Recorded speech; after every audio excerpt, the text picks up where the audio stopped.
तो देखिए क्लास 6 का यहाँ पर हम लोग प्रश्नमाला 2 के ए सॉल्व कर चुके थे। आज यहाँ पे प्रश्नमाला 2 के बी सॉल्व करेंगे, जो कि हमारा फर्स्ट क्वेश्चन में देखिए कहता है कि सरल कीजिए। क्या करना है? सरल करना है, ठीक है। यानी इसको सॉल्व करना है तो ये सारा घटाव है। क्या है? घटाव है, ठीक है। तो ये सारा तो समझाने की ज़रूरत नहीं है, लेकिन फिर भी इसको बता देते हैं। चलिए देखिए यहाँ पे ये घटाव है पहला का। दूसरा का देखिए, दूसरा का भी देखिए यहाँ पर 65,271 में किस पूर्ण संख्या को घटाने पर शेष इतना होगा, ठीक है। तो दो को भी घटाव है, इसमें से इसको घटा देंगे तो पता चल जाएगा पूर्ण संख्या घटाने पर कितना होगा, ठीक है। तो सबसे पहले तो 1 का सॉल्व करेंगे, उसके बाद 2 का देखेंगे। तो देखिए यहाँ पे प्रश्नमाला 2 के बी क्लास 6 सरल कीजिए, ठीक है। तो इसको घटाना है। देखिए तो देखिए यहाँ पे ये तो 6 ऊपर छोटा है और ये नीचे बड़ा है। एक पैंच चलेंगे 16, 16 में से 9 जाएगा तो ये 7 बचेगा, ठीक है। ये बचा 2, इससे एक पैंच चलेंगे 12, 12 में से 8 जाएगा, ये 4 बचेगा, ठीक है। ये बचा आपका 6, 6 में से 4 घटेगा, 2 बचा, ठीक है। अब यहाँ पे देखिए इससे एक पैंच चलेगा 10, 10 में से ये 4 घटेगा, 6 बचेगा। ये 7 बचा, 7 में से 3 घटेगा तो बचेगा आपका 4। और ये है आपका 6, 6 में से 2 घटेगा तो 4 बचेगा। और ये 5 है तो 5 में से 1 घटेगा तो 4 बचेगा, ठीक है। अब यहाँ पे देखिए 10, 10, 10 हो गया, 10 में से 7 घटेगा तो यहाँ पे 3 बचेगा। ये अब ये 10 था, इसको एक दे दिया था, 9 बचा। 9 में से ये 4 घटेगा तो 5 बचेगा, ठीक है। 5 है ये। अब उसके बाद में ये भी है 9 बचा, 9 में से 9 घटेगा तो 0। अब ये 1 बचा, क्योंकि इसको यहाँ से दिया था पैंचा, इसको ही दिया था, इसको ही दिया था, ठीक है। तो ये एक पैंच चलेगा 11, 11 में से 5 को घटाएंगे तो बचेगा आपका 6, ठीक है। और ये इसको दिया था 1, तब 11 हुआ था ये, तो यहाँ पर 1 बचा, तो यहाँ लास्ट में 1 1 लिख दिए, क्योंकि नीचे इसका कुछ नहीं है, ठीक है। अब यहाँ पे देखिए 4 में तो ये 9 है, ऊपर में बड़ा संख्या है, नीचे छोटा है, तो 9 का 9 ही हो जाएगा। 6 में से 6 घटेगा 0, और ये 9 में से 9 घटेगा तो 0। अब यहाँ देखिए ये इससे एक पैंच चलेगा 16, 16 में से 8 घटेगा तो 8 बचेगा। अब उसके बाद में ये बचा आपका, इसे एक पैंचा दिया 9 था तो ये 8 बच गया, 8 में से 7 घटेगा तो 1 बचेगा। और ये 6 है तो 6 में से 5 घटेगा तो 1 बचेगा। बस ये आंसर हो गया। अब यहाँ देखिए इससे एक पैंच चलेगा 10 होगा, 10, 10, 10, 10, सब 10 10 हो गया, ठीक है। तो यहाँ देखिए 10 में से 6 घटेगा तो 4। अब ये 9 बचा, क्योंकि 10 था तो इसको 1 दे दिया था, तो ये 9 बचा, सब 9 9 है ये। तो 9 में से 4 घटेगा तो 5, 9 में से 7 घटेगा तो 2, 9 में से 8 घटेगा तो 1, 9 में से 4 घटेगा तो 5, और इसको 1 दिया था तो ये 4 बचा, नीचे कुछ नहीं है तो 4 के 4 हो जाएगा, ठीक है। तो ये उतार लीजिए, ये हमारा क्या हो गया, 1 का सॉल्व हो गया, ठीक है। अब उसके बाद में देखिए यहाँ पे 2 में, 2 में आपका कहता है, यहाँ पे देखिए कहता है कि 65,271 में किस पूर्ण संख्या को घटाने पर शेष इतना आ जाएगा। मतलब ऐसा कौन सा संख्या है जो 65,271 में कौन सा संख्या को घटाएं कि शेष आ जाएगा 715, ठीक है। तो हम इसी को से इसी में घटा देंगे, और जो संख्या हमको प्राप्त होगा घटाने पर वही संख्या को फिर दोबारा इसमें घटाइएगा तो 715 आ जाएगा, ठीक है। चेक कर सकते हैं आप, लेकिन यहाँ पे देखिए इसी को से इसमें घटाएंगे, बस आंसर आ जाएगा, ठीक है। तो यहाँ पे देखिए घटाएंगे, ठीक है। ये देखिए इस 7 है, 7 में से 1 इसको देगा पैंचा, 11, 11 में से 5 घटेगा तो 6 बचेगा, ठीक है। ये बचा आपका 6, 6 में से 1 घटेगा तो बचेगा आपका 5, ठीक है। अब यहाँ देखिए ये 2 है, तो 2 तो 7 से घटेगा नहीं, 1 पैंचा चलेगा इससे, तो ये 12 हो जाएगा। 12 में से 7 घटेगा तो 7 और 5 हो जाएगा 12, ठीक है। अब देखिए यहाँ पे ये 4 बचा, तो नीचे कुछ नहीं, 4 के 4, ये 6 बचा, 6 के 6, ठीक है। माने 64,556 घटाने पर इसमें से 715 शेष बच जाएगा, ठीक है ना। अब देखिए ये हमारा 2 का सॉल्व हो गया। उसके बाद 3 का देखिए, 3 में आपका कहता है कि दो संख्याओं का योगफल 8953 है, यदि उनमें एक संख्या 3478 है तो दूसरी संख्या ज्ञात बताएं, ठीक है। तो एक संख्या दिया हुआ है, दूसरी संख्या देखिए यहाँ पर योगफल इतना है और दूसरी संख्या इतना है, तीसरी संख्या दूसरी ज्ञात करना है। योगफल इतना है और पहली संख्या दिया हुआ है, दूसरी संख्या ज्ञात करना है। तो इसमें से इसमें घटा देंगे तो पता चल जाएगा, दूसरी संख्या आपको निकल जाएगा। ठीक है, तो 3 का भी घटाव है।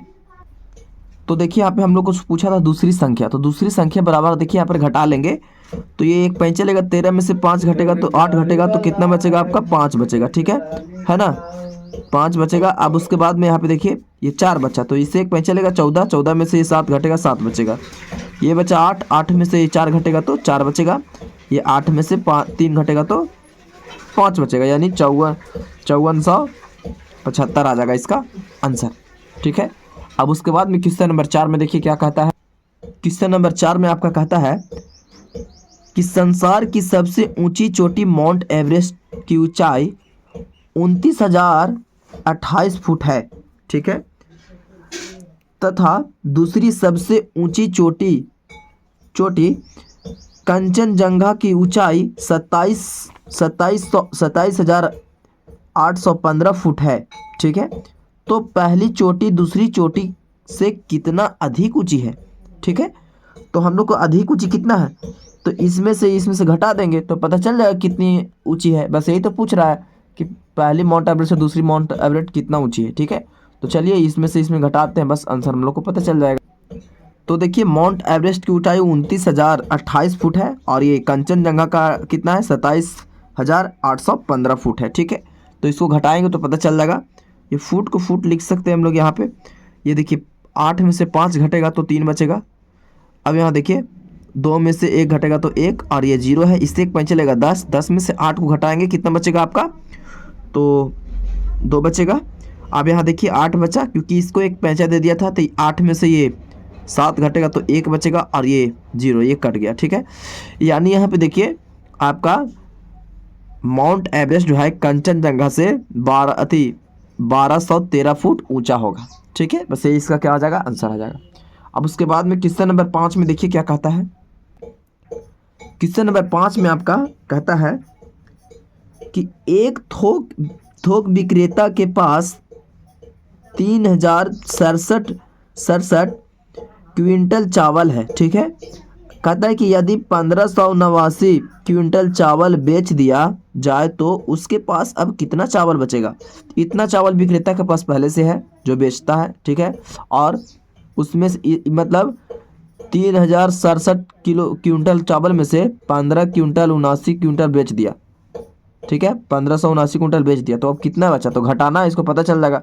इसमें से इसमें घटा देंगे, बस पता चल जाएगा हम लोग को। ठीक, तो यहाँ पे देखिए बचा हुआ चावल मतलब कितना बचेगा चावल। ठीक है, बेचने पर, तो देखिए यहाँ पे ये क्विंटल के क्विंटल लिख सकते हैं हम लोग पहले। ठीक है, अब यहाँ देखिए इससे एक पैंच चलेगा 17, 17 में से ये 9 घटेगा तो 8 बचेगा। ये बचा आपका 5, तो इससे पैंचा तो ले नहीं सकता है, तो इससे पैंचा चलेगा ये, तो ये 10 हो गया। अब 10 हो गया तो इसको एक पैंचा चलेगा, तो ये 5 था तो 15 हो गया, 15 में से 8 घटेगा तो 7 बचेगा। ये 10 था तो इसको एक दिया था, 9 बचा, 9 में से 5 घटेगा तो 4 बचेगा। ये आपका बचा 3 था, इसको एक दे दिया था, 2 बचा, 2 में से 1 घटेगा तो कितना बचेगा आपका 1, मतलब 1478 क्विंटल चावल क्या हो जाएगा, बच जाएगा उसके पास, विक्रेता के पास। ठीक है, यही हमारा आंसर हो जाएगा। अब क्वेश्चन नंबर 6 में देखिए क्या कहता है। क्वेश्चन नंबर 6 में आपका कहता है कि मेरे नाम से बचत बैंक में 5,025 रुपया जमा है, मैंने उसमें से 3786 रुपया निकाल लिया, अब मेरे खाते में कितना रुपये शेष बचे। तो बस इतना जमा था, इतना निकाल लिया, तो इतना में से इतना घटा देंगे, बस पता चल जाएगा हम लोग को। तो 6 में हम लोग लिख सकते हैं खाते में बचे हुए रुपये, तो कितना रुपये बचा हुआ है देख लेते हैं। तो इससे एक पैंच चलेगा 15, 15 में से ये 6 घटेगा तो 9 बचेगा। ये 1 बचा तो 1 तो घट नहीं सकता, लेकिन इससे एक पैंच चलेगा 10, अब इसको 1 दे देगा तो 11 हो जाएगा, क्योंकि 2 था इसको 1 दे देता था, 11 हो गया। ये 11 में से 8 घटेगा तो 3 बचेगा। अब देखिए यहाँ पे ये 9 बचा, 9 में से 7 घटेगा 2, 4 में से 3 घटेगा 1, मैंने 1229 रुपया उसका अकाउंट में क्या हो गया, खाते में बच गया है। ठीक है, अब उसके बाद में 7 में देखते हैं क्या कहता है। तो क्वेश्चन नंबर 7 में आपका कहता है कि निम्नलिखित तारांकित स्थानों पर सही अंक लिखिए जिससे कि कथन सही हो जाए। ठीक है, जैसे कि यहाँ पे देखिए स्टार बनाया हुआ है और नीचे में दिया गया है, मतलब यहाँ पर कितना लिखें कि कितना में से 9 घटेगा कि 7 बचेगा। ठीक है, ये समझे थे, एक प्रकार से पहेली है। तो चलिए इसको हम लोग सॉल्व करते हैं, सुलझाते हैं, ठीक है। तो यहाँ पे देखिए, ये दिमाग लगाने की ज़रूरत है यहाँ पे। जैसे कि यहाँ पे कितना लिखेंगे कि कितना में से ये 9 घटेगा कि 7 बचेगा। तो यहाँ पर हम लोग 6 लिखेंगे तब यहाँ पे 7 बचेगा, क्योंकि देखिए यहाँ पे एक पैंचा लेंगे 16, 16 में से 9 घटेगा तो 7 बचेगा। अब यहाँ पे कितना बचा आपका, 2 बचा। तो यहाँ पर कितना लिखेंगे कि यहाँ पर 5 आएगा घट करके 2 में से, तो इससे एक पैंचा लेगा 12, तो 12 में से कितना घटाएगा कि 5 आ जाएगा यहाँ पे, ठीक है। तो 7, 7 5 क्या होता है 12, ठीक है ना, समझे। जैसे कि देखिए अब समझाते हैं आपको। इससे एक पैंचा लेगा ये 9, ये 16, 16 में से 9 घटेगा 7। अब ये 3 दिन था, इसको तो 2 बचा। इससे एक पैंचा लेगा 12। अब 12 में से 7 को घटाएंगे तो कितना बचेगा 5, क्योंकि 5 ऑलरेडी पहले लिखा हुआ था। तो ये हमारा क्या हो गया, बन गया। अब 4 में से कितना घटाएंगे कि 9 बचेगा, तो 4 में से तो 9 बचेगा नहीं, कितना घटाएंगे तो एक पैंचा लेना पड़ेगा, तो ये 14 होगा। तो 14 में से कितना घटाएंगे कि 9 बचेगा, ये दिमाग लगाना होगा हम लोगों को, ठीक है। तो यहाँ पर 5 यानी 14 में से 5 को घटाएंगे तो 9 बचेगा, ठीक है। अब यहाँ कितना लिखें कि यहाँ पर 7 में से घटेगा तो यहाँ 4 बचेगा, ठीक है। तो यहाँ पर हम लोगों को 2 लिखना पड़ेगा, ठीक है, क्योंकि देखिए इसको एक पैंचा देगा तो ये 14 हुआ, 14 में से 5 घटेगा 9। अभी 1 बचा, तो देखिए 1 तो घटेगा नहीं, तो इससे एक पैंचा लेगा तो ये कितना बचेगा आपका 11 हो गया। तो 11 में से 7 घटेगा तो 4 बचेगा, बन गया। अब यहाँ पर 6 था, 7 बचा, तो यहाँ पर 7 में से 5 घटेगा तो कितना बचेगा यहाँ पर 2, यानी यहाँ पर 7 बचा, 7 में से 2 घटेगा तो 5 बचेगा। बस यही हमारा क्या हो गया, आंसर हो गया, ठीक है। अब उसके बाद में यहाँ पे देखिए 3 है, 7, इससे एक पैंचा लेगा तो 13 हो गया। 13 में से कितना घटाएंगे कि 7 बचेगा, ठीक है। तो 13 में से 6 घटाएंगे तो 7 बचेगा, 7 6 13 होता है। अब यहाँ 1 बचा, तो 1 में से 1 घटेगा तो यहाँ पर क्या हो जाएगा, नीचे में 0 भरा आ जाएगा, ठीक है। अब यहाँ पे देखिए ये 9 है, तो 9 में से हम यहाँ कितना लिखेंगे कि यहाँ पर 7 बचेगा, कितना घटाएंगे तो 2 घटाएंगे, कि 9 में से 2 घटेगा तो 7 बचेगा। बस ये क्या हो गया, हमारा आंसर हो गया। अब उसके बाद में यहाँ पे देखिए ये 6 है, यानी नीचे में यहाँ 6 में से कितना घटाएंगे कि यहाँ पे 7 बचेगा, तो इसे एक पैंचा लेगा 16, 16 में से कितना घटाएंगे कि यहाँ पे 7 बचेगा तो 9, क्योंकि 16 में से 9 घटेगा तो 7 बचता है। अभी 4 में से 4 घटेगा तो 0 बचेगा, यानी यहाँ पर क्या भरा जाएगा 0 भरा जाएगा। अब यहाँ पे देखिए ये आपका 8 है, तो 8 में से कितना घटाएंगे कि 7 बचेगा, तो 1 घटाएंगे, तो 8 में से घटेगा तो 7 बचेगा, ठीक है। अब उसके बाद में यहाँ पे देखिए ये 9 है, तो 9 में से हम कितना घटाएंगे कि यहाँ पर 6 बचेगा, तो यहाँ पर 3 घटाएंगे तो 6 बचेगा। अब 8 में से कितना घटाएंगे कि 5 बचेगा, तो 3 घटाएंगे, यानी 8 में से 3 घटेगा तो 5 बचेगा। 7 में से कितना घटाएंगे 4 बचेगा, तो 7 में से 3 घटाएंगे तो 4 बचेगा, ठीक है। अब उसके बाद में देखिए यहाँ पे मतलब यहाँ देखिए 6 में से कितना घटाएंगे 0 बचेगा, तो 6 में से 6 घटेगा तो 0 बचेगा, यानी 6 लिखना पड़ेगा। अब यहाँ पे 4 लिखना पड़ेगा, क्योंकि 5 में से 4 घटेगा तो भी 1 आता है, ठीक है। अब यहाँ पे देखिए एक हमारा ये लास्ट बचा हुआ है, जो कि यहाँ पे 8 में से हम कितना घटाएं कि 9 यहाँ बचेगा, तो इससे एक पता चलेगा 10, यहाँ 18 होगा तब यहाँ 9 लिखेंगे, तो 18 में से 9 घटेगा तो 9 बचेगा। अब यहाँ कितना होना चाहिए कि यहाँ पर 9 घटाने पर 4 आएगा, तो यहाँ पे देखिए यहाँ पर 4 होना चाहिए, क्योंकि देखिए यहाँ पे इसको एक पैंचा दे देगा, ठीक है। तो ये हो जाएगा 16, 18, 18 में से 9 घटेगा तो ये 9 बचा, ठीक है। अब यहाँ 3 बचा, तो इसे एक पैंचा लेगा 13, 13 में से 9 घटता है तो 4 बचता है, ठीक है। 9 4 13। अब यहाँ 5 बचा, तो 5 में से 2 घटेगा तो कितना बचेगा यहाँ पे, 5 में से 2 घटेगा तो 3 बचेगा यहाँ। अब यहाँ पे देखिए कितना में से घटाए कि यहाँ पे 6 आ जाएगा, ठीक है। तो यहाँ पर आपका 3 लिखाएगा, ठीक है, क्योंकि यहाँ पे देखिए इससे एक बचेगा 13 में से 7 घटता है तो 6 बचता है।